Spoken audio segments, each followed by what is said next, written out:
Good morning. Got a couple still trickling in. Welcome. It's good to see you. Welcome to Allen Avenue Unitarian Universalist Church's in-person and online worship. Whether today is your first time here or you have been coming for years, we are delighted to have you with us today.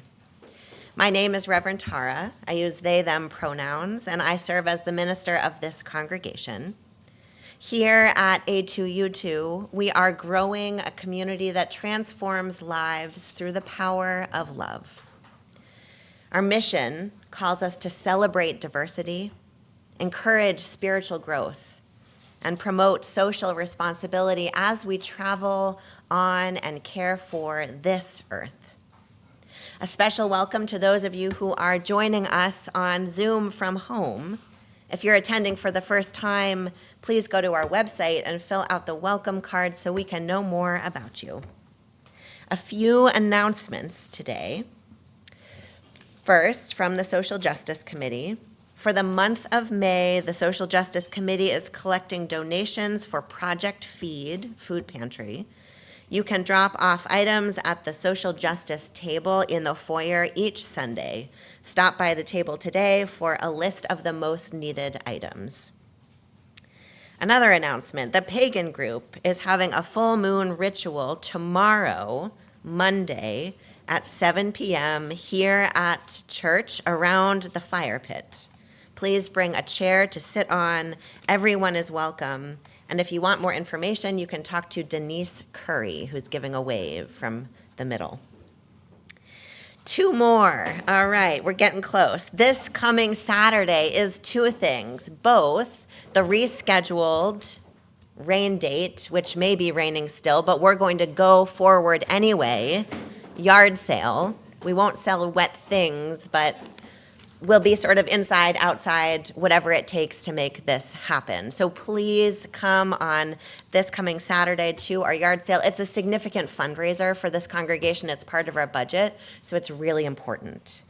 At 3:30, also on Saturday, is our middle generation's potluck picnic. So if you are in your late 20s, 30s, 40s, even into your 50s, and you want to hang out with people in your age cohort from this congregation or just friends, please come. We have childcare provided, and we'll have games, and we'll have a nice time. Finally, today after worship from 11:30 to 12:30, please stay if you can and join us for a Justice Organizing 101 workshop with our guest who I'll introduce in a moment, Reverend Jodi. If those who stack chairs at the end of the service could leave 10-ish down, that would be excellent. That's it for announcements. This morning, I have the delight of introducing Reverend Dr. Jodi Hayashida, our guest preacher, who is leading our service in collaboration with members of our Social Justice Committee. Reverend Jodi served our sibling congregation up in Auburn for 23 years, where she was my pastor before I even went to seminary, before she transitioned to community-based justice ministry. Jodi leads Multi-Faith Justice Maine under the auspices of Maine People's Alliance. Please make her feel welcome.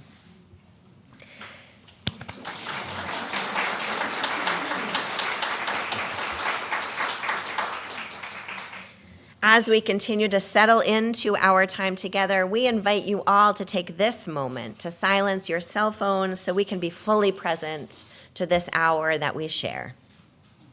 After the service, please grab a cup of coffee or tea in the kitchen window and stay for conversation in the sanctuary, and we'll transition to the workshop at about 11:30.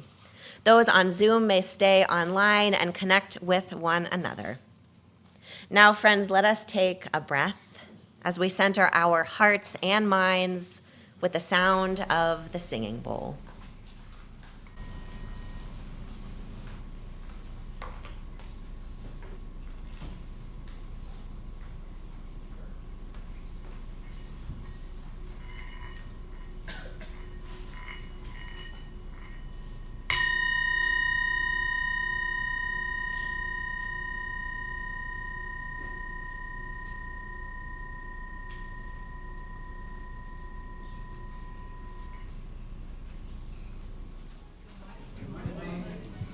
It is a joy. Can you hear me? Yes. Okay. It is a joy to be with you all. I have come to know many of you over the years that I was in Auburn, along with beloved Tara, who I've already lost. Thank you. Sight of. And to get the awkward out of the way, for those of you who are sharp-eyed and wondering if Tara and I have the same stole, the answer is no. I forgot all of my stuff. So they lent me theirs. Our call to worship this morning is adapted from the words of our colleague, Christian Schmidt, who writes, "This is a call to worship for the joyful, the brokenhearted, the fearful, the exhausted. For whatever you are feeling right now, may this be a place for you to find what you need. You are welcome here in this gathering where we come to feed our souls, heal our hurts, and just to be together. For too long now, we have experienced the things that have divided us: poverty and oppression, unjust laws and policies, violence and imprisonment. We cannot fix these in a day or even a year, but we can fix them, and we must, because we know that despite our divisions, our destinies, all of them, remain deeply entwined. So for all of the feelings, the emotions, the pains, the hurts, the joy, and the celebration you have in your heart and your body and your mind today, you are welcome here. Here you may find rest and renewal, partners for the journey, time to contemplate, energy for action. I invite all of us to take one more deep breath together and bring ourselves fully into this sacred space and this sacred time. Come and be welcomed. Let us worship.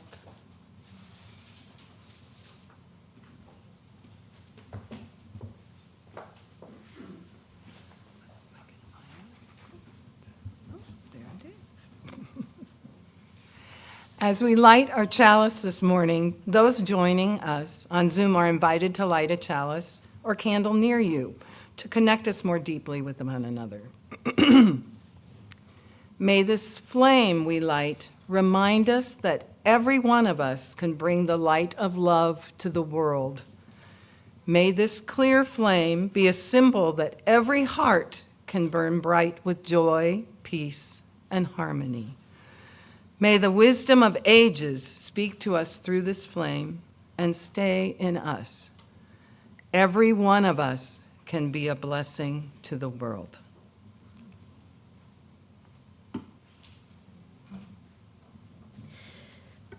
And we light a second candle this morning, our community candle. Last week, we celebrated the release of Moshe, the Palestinian student being detained in an immigration facility in Vermont. Today, we celebrate the release from ICE custody Turkish Tufts University student, Rumeysa Öztürk, after more than 6 weeks of detention in Louisiana. As I said last week, and I want to repeat this morning, let us not fail to recognize, amidst all that is hard, the moments where love wins.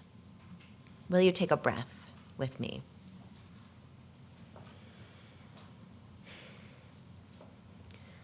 Our opening hymn this morning is not in your hymnal. It's new to us, so we'll fumble through it together and it'll be delightful. It's called Peace to You. Dale will play it through once, and then you'll rise in body or spirit and sing together the words that will be up on the screen.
So today I'm going to tell you a story. This is not the book that is listed in your order of service, though that is a delightful book. This is a story that comes from Thailand and Burma. And it tells of a time long ago when a king and his advisor were sitting on the balcony of their castle eating rice cakes and honey. How many people here have ever had honey on rice cakes? All right, so you know. It was a beautiful sunny day. They were sitting outside, laughing and talking, and as the king laughed, a drop of honey fell from his rice cake onto the railing of the balcony. And the king's advisor said, "Oh, your majesty, a drop of honey has fell. Let me wipe that up for you." And the king said, "It's none of our concern. Someone else will get that for us." So they sat and they continued to laugh and enjoy the beautiful day. And the sun warmed the honey, and the honey dripped off of the railing and into the street below, where the sweet smell began to attract flies who landed on the honey. And the advisor said, "Your Majesty, the honey is now attracting flies. Shall I have someone clean it up?" And the king said, "It's none of our concern. Someone else will clean that up for us." Well, soon enough, a gecko jumped out from beneath the palace and began to eat the flies. And then came a cat to eat the gecko. And the advisor began to speak and then sat back. But soon enough, a dog came, and the cat and the dog began to fight. And at that point, the advisor said, "Your Majesty, there are dogs and cats fighting in the street. Perhaps now we should call someone." And the king said, "It's none of our concern. Someone else will deal with it." Well, soon enough, the cat's owner and the dog's owner arrived, and the dog's owner began to beat the cat, and the cat's owner began to beat the dog, and then they began to beat each other. And then their friends came, at which point it became a brawl. And the king sat up and said, "There will be no fighting in my kingdom. Call in the guards." And the guards arrived, but the brawl was too big, and so the guards instead just joined in. At which point it became a civil war. And the houses were burned, and the castle was burned. And the kingdom never returned to its former glory. But wisdom arose from that day. And the people said to themselves, at least some of them, "A drop of honey is indeed our concern. Small problems become large. A kingdom can be lost for a drop." And so ends our story. And I am wondering what comes to mind for any of you. And y'all can, I'm seeing some beloved faces. Y'all can just shout out answers. Truly, what comes to mind? This is when we get to learn together. World War I. Oh gosh. Okay, yes. That is exactly right. Yes.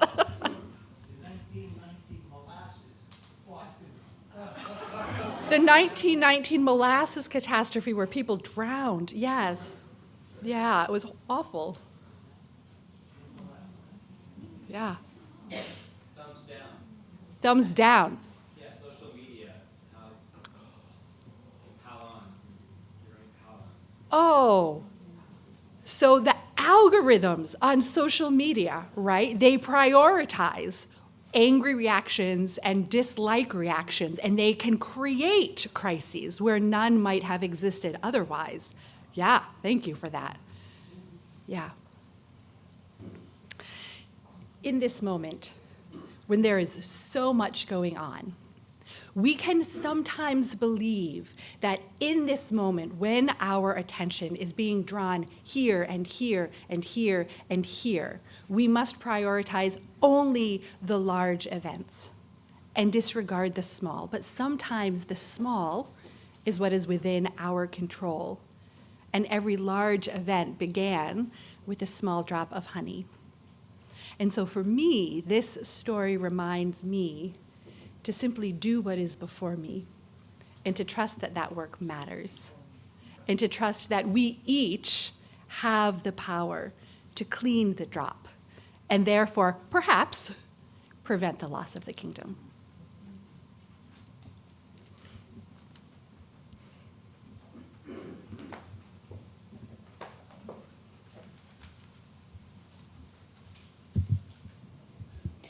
In a few moments, some of us will leave the sanctuary to enjoy religious education programming, but first I would like to invite our lamplighter, Calvin, to join me in the pulpit.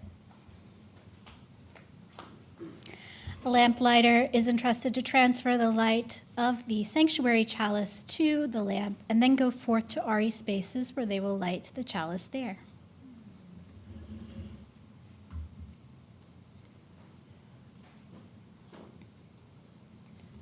I invite those going to RE to follow the lamplighter as we carry the flame, expanding our sacred space.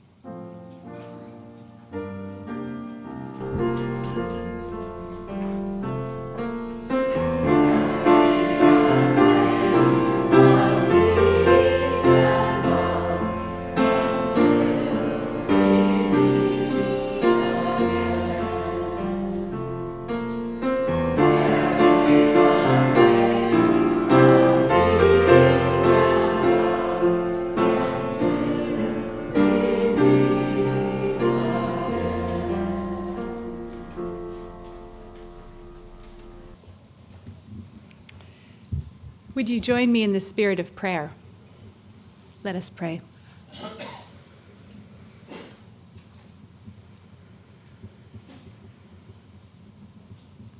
Great love that holds us all, that which fills each of us and calls us towards one another. Help us to be open to your presence now.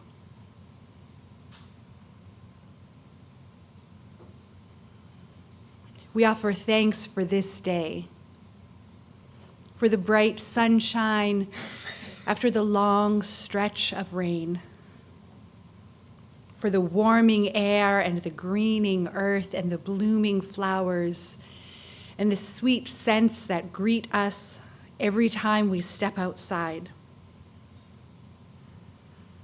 We offer thanks for beloved community that knows us and holds us and loves us in our times of beauty and our moments of brokenness, and walks with us as we grow and transform an ongoing path that we share. We offer thanks for the many ways in which love and possibility emerge within our own lives and all around us every day. In this world that can sometimes be hard, help us to keep our eyes and our hearts and our spirits open to those moments of beauty. Allow them to feed us and strengthen us, shape the way we meet the world and one another. And in those moments of intense grief, moments of deep loss and hardness, help us to rest not only on the strength that we carry within, but within the embrace of each other. Help us to trust in the presence of love carried within each member of this community, within each of us as we move about in the world. Help us to rest gently until we are restored, so that we might go forth and hold others in their time of need. Would you join me in entering into a moment of silence?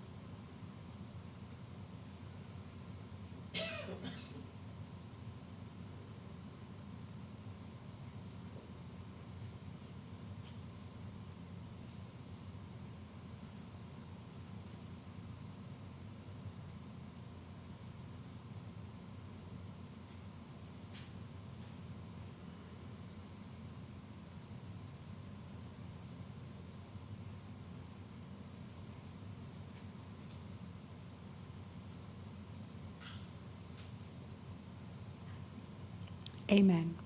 Blessed be.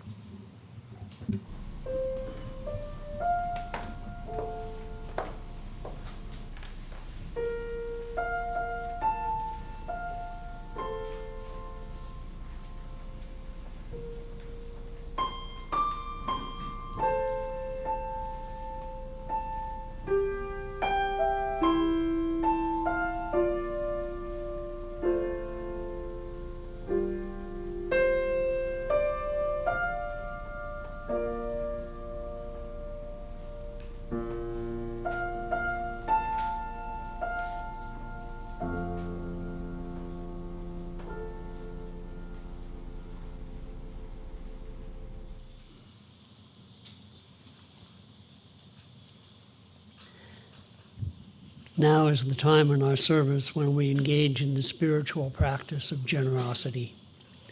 Our gifts support the ministries of this congregation and our work in the broader community. Each week, 1/3 of our offering is given away to a local nonprofit organization doing work to advance our shared values in the world. This month's Share the Plate recipient is Maine Transnet, Maine's only transgender-led and focused community organization. They provide peer-to-peer support groups, social and community events, advocacy for the trans community across Maine, and training for medical, mental health, and social service providers. Donations can be made now as the basket is passed through the donate button on our website, or if you are a member on Breeze, remembering to make note that your gift is for Share the Plate. If you are visiting us for the first time this morning, please know that your presence is your gift to us. At this time, our offering will be collected and gratefully received.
Thank you, Dale. My name is Nanine Chase Ortiz. My pronouns are she, her, and hers, and I'm reading The Low Road by Marge Piercy. What can they do to you? Whatever they want. They can set you up, they can bust you, they can break your fingers, they can burn your brain with electricity, blur you with drugs till you can't walk, can't remember. They can take your child, wall up your lover. They can do anything you can't stop them from doing. How can you stop them? Alone? You can fight, you can refuse, you can take what revenge you can, but they roll over you. But two, fighting back to back can cut through a mob, a snake dancing file can break a cordon, an army can meet an army. Two people can keep each other sane, can give support, conviction, love, massage, hope, sex. Three people are a delegation, a committee, a wedge. With four, you can play bridge and start an organization. With six, you can rent a whole house, eat pie for dinner with no seconds, and hold a fundraising party. A dozen, make a demonstration. 100, fill a hall. 1,000, have solidarity and your own newsletter. 10,000, power and your own paper. 100,000, your own media. 10 million, your own country. It goes on one at a time. It starts when you care to act. It starts when you do it again and they say no. It starts when you say we and know who you mean. And each day you mean one more. Thank you.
Because I love telling stories as much as I love pretty much anything, I'm going to tell you another story to start off.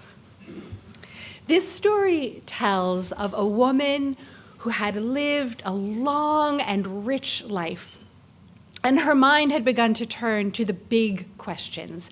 And one day she decided to go down to the monastery that was just down the street and pose one of these big questions to them. She entered into this space and went up to a monk and said, "Please, can you tell me the difference between heaven and hell?"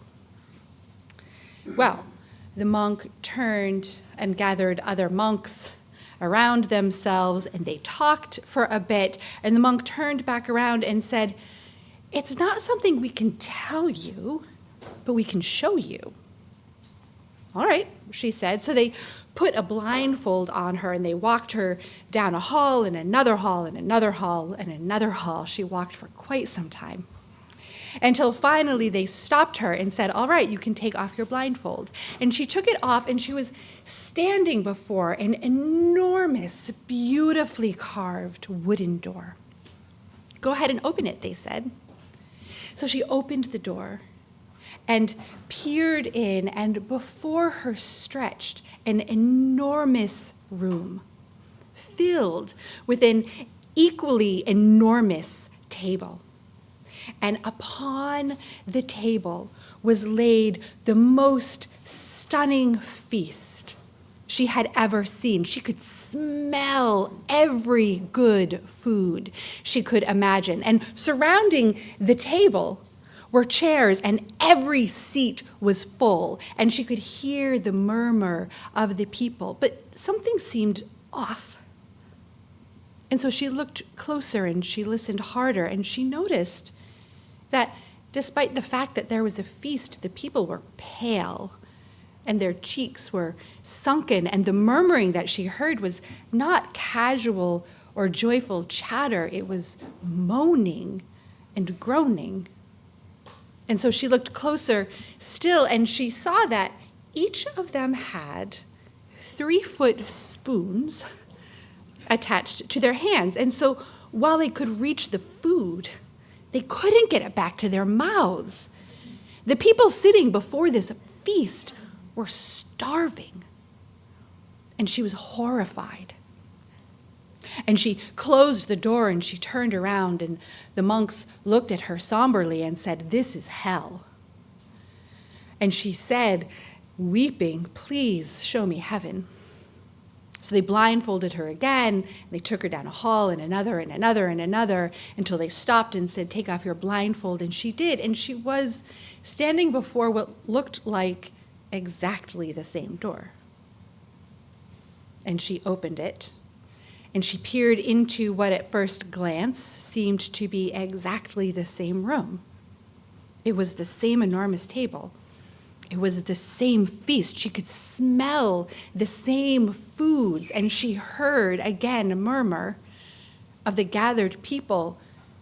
But this time there was a joyful energy that she perceived, and so she looked closer, and their cheeks were rosy, and the sounds were sounds of laughter and happy talk. So she looked at their hands, and they had the same 3-foot spoons. So she gazed at them in confusion until she noticed there was one critical difference. These people, with their 3-foot spoons, they were feeding each other. And that, said the monks, that is heaven. So here's what I love about this story. Here's the brilliance of this story. If we were completely logical creatures, if this was a story about critical thinking, we would all be rolling our eyes, right? If all of us were around an enormous table and there was an amazing feast and we had these 3-foot spoons, how long would it take us to figure out that we could feed each other? Now, might we form a committee to problem solve first? Yes, we might. And might we spend some committee time renaming the committee a task force or a working group? Yes, we would. But would we problem solve before we were starving? Yes. But that's the point, right? The story is rooted in an understanding that we are not completely logical creatures, and this wisdom tale is not a story about critical thinking. We are beings of deep emotion. And this story is rooted in that understanding and lifts up a mindset that is grounded in a particular emotional reality. Along with the woman in the story that we witness that hell is the manifestation of a worldview of separation. We are separated in this worldview from one another, not by 3-foot spoons, but the seething mind, the shattered heart, the bruised ego, the raging spirit, all of this keeping us from the food we so desperately need. This story is about the sturdy walls of our pain and our fear holding us in place, ensuring that we don't slice our feet on the jagged edges of the broken world, lose ourselves in the need around us when we ourselves are already so needy. When we ourselves, each of us and all of us, are already so hungry. But as the story reminds us, behind those walls, we starve. Even though a feast is laid before us, it may appear safer in there, but it is hell on earth. And I suspect that we all recognize that hell, the ways in which we starve, because we collectively refuse to see the ways in which we must feed each other, both literally and metaphorically. Let's consider the literal first. We live in the richest nation in the history of the world. And yet, according to Feeding America, 12% of the US population, including 13 million children, is food insecure. According to the Department of Housing and Urban Development, on any given night, there are approximately 653,000 unhoused people in this country alone. That's not every year, every month, or every week. That's every night, more than 600,000 unhoused people. And yet there are 28 vacant houses in this country for every unhoused person. According to the Economic Policy Institute, between 1978 and 1992, on average, CEO compensation rose by 1,290%. Compensation for the average worker rose 15%. To meet their basic needs, 2 adults living with 2 children must each earn over $25 an hour. The federal minimum wage is $7.25. Nearly 1/3 of the workforce earns less than $15 an hour. Billionaire wealth grew by $2 billion a day between 2020 and 2022, and yet in this country, which one more time is the richest nation in the history of the world, poverty is the 4th leading cause of death. So there's the literal. Let's hear a little bit about the metaphoric, the ways in which we refuse to feed one another by meeting our basic human needs. This past Thursday, the Judiciary Committee of the Maine legislature heard 8 anti-trans bills. 8. This session, the legislature has considered bills to cut paid family medical leave, the resources that allow us to take care of our children, our spouses, our parents when they are sick. They have considered bills to cut support for childcare so that our children can be well cared for. We are witnessing ICE action, not only nationally with the stories that have been lifted up in your worship services, but locally. There has been action in Portland, in Lewiston, Auburn, in Oxford, in Millbridge. Behind those walls that we are creating for ourselves and one another, hell is all around us. And as the story reminds us, that hell, the external hell that we are creating for each other, it is a reflection of the hell that so many of us carry within.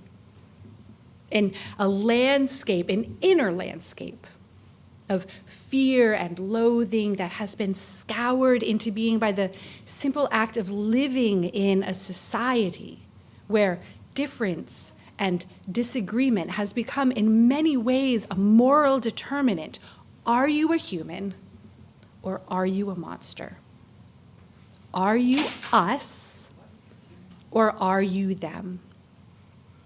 And it feels strong, right? It feels powerful to know who the monsters are in this world that is sometimes scary and very often hard. It feels strong to know who the monsters are. Any organizer worth their salt will tell you that the best way, the fastest way, the easiest way to mobilize a group of people is to point them at an enemy, even if you have to create the enemy first. And after so many years of hearing that message over and over again, and even when we have been intentional about countering that message with our own messages of love and solidarity, we as people of faith must collectively and repeatedly learn to see the poison pill hidden inside, tucked in there like a bomb or a virus. We must learn to recognize that every sturdy wall we think we are building to keep ourselves safe is nothing more than an invitation to disempowerment and despair. Disempowerment because behind those walls, we will not and we cannot build the collective power that we need to make the changes we must if we are all to survive. Changes in the way we care for the vulnerable, changes in the way we relate to those currently on the margins, changes in the way we live in relationship to the earth.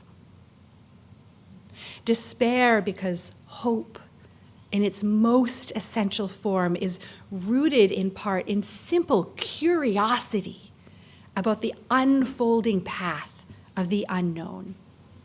And every time we build a wall between us and them, we close off access to one of those unfolding paths. And if we do it often enough, if we allow the erection of those walls to become a virtue, in time we find ourselves in a box with little space to wonder and therefore little space to hope. It goes without saying, I think, that the work of justice does demand that we reject certain beliefs and practices and actively advocate against them. And it is important to name the harm done, not least of all by the church, by telling people, especially and most often, the most vulnerable among us, that to forgive and to forget and to move on is the highest virtue without focus on accountability or responsibility or making amends or transformation. All of that is true. Walls are sometimes necessary for our survival. We each decide when that moment is true for us. And it is also true that sometimes in our fear or exhaustion or self-righteousness, sometimes we distort the virtue of self-protection and turn it into a vice that isolates us, not only as individuals, but as ever-shrinking communities defined primarily by two things: their purity and their despair. So what do? How do we turn away from our evolution into communities of despair and reclaim our identity as communities of hope? It is very simple, even if it is not very easy. We expand the circle of us. We allow ourselves to be refined in the fires of radical love. We step out from the walls of false protection that we have erected, and we move towards each other.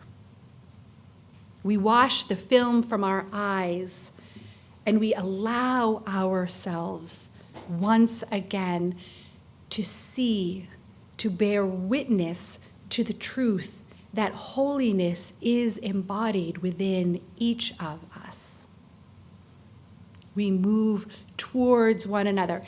And there is no promise, not even a likelihood, that this process, this turning, this seeing will be comfortable or easy or pain-free. There's no guarantee even that we'll be successful, which is okay, which is fine, because as people of faith, we're not called to be successful. We are called to be faithful in walking this path that is laid out before us. But here is the gift of it all. If we are faithful, if we walk, if we walk together, the community within which we walk is absolutely certain to grow. And often in ways we never would have anticipated before we took that first step, and the next, and then took the next, even though it was hard, and took the next, even though we were afraid, and took the next, even though we were scared, took the next until suddenly we saw the power of one another. I want to invite all of us to pause for just a moment and think about a time in our own lives when there has been a moment of unanticipated transformation and connection. A time when we have found ourselves able to turn towards someone else, or they have turned towards us. And there has been a moment of shared power and deepened love. Take 60 seconds to try to pull that up for yourself.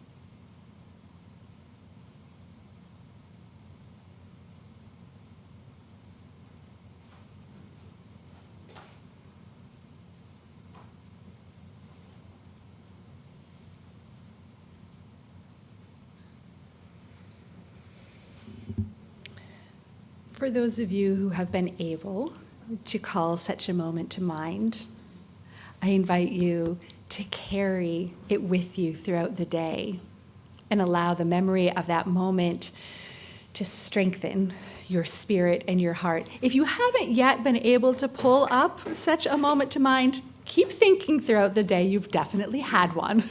We've all had those moments. It's a part of being human. What I want to name today is that this decision to turn towards one another, this decision to refuse the intentional division that is intended to divide us and disempower us. It is a gift. It is an act of radical love. It is a spiritual practice. And it has the power to be absolutely transformative if we are committed enough to pursue it. Let me close with a reading. This is from the Reverend Drew Patton, who serves the First Presbyterian Church in Berkeley. They write, "If ever they ask you which side are you on, tell them plainly, I side with the people, with the precious ones, all, the integral, the soft, the fierce, irreplaceable, the beloved if only by God and trees, who were born, who breathe, who survive. Say I side with those who keep watch beneath the bright screaming arc of bombs, with those who hide in dark doorways or through the moonlight flee, with those who stay and fight, with those who keep up all night.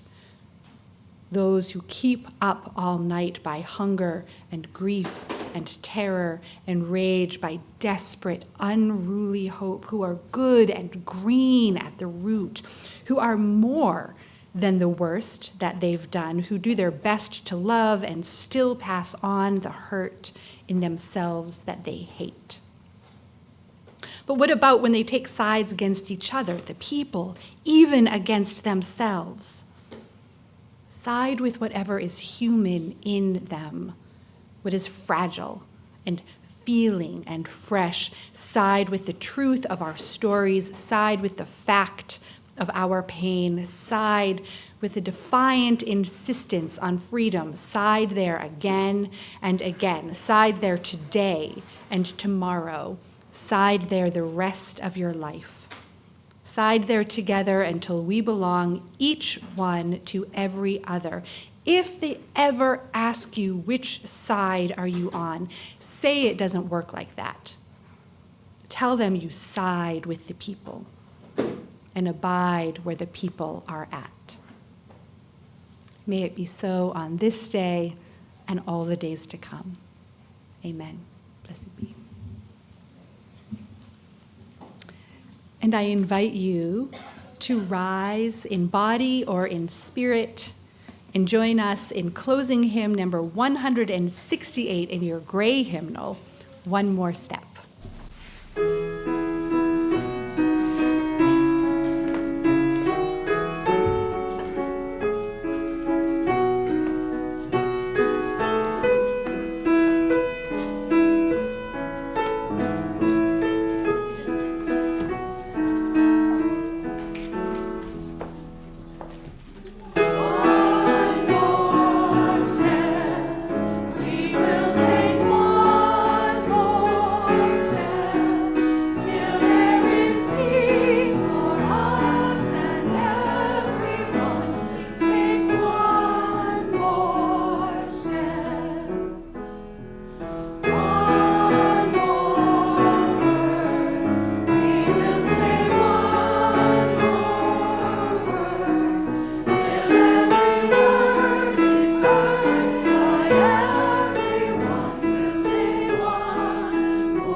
The words one more time of Reverend Drew Patton.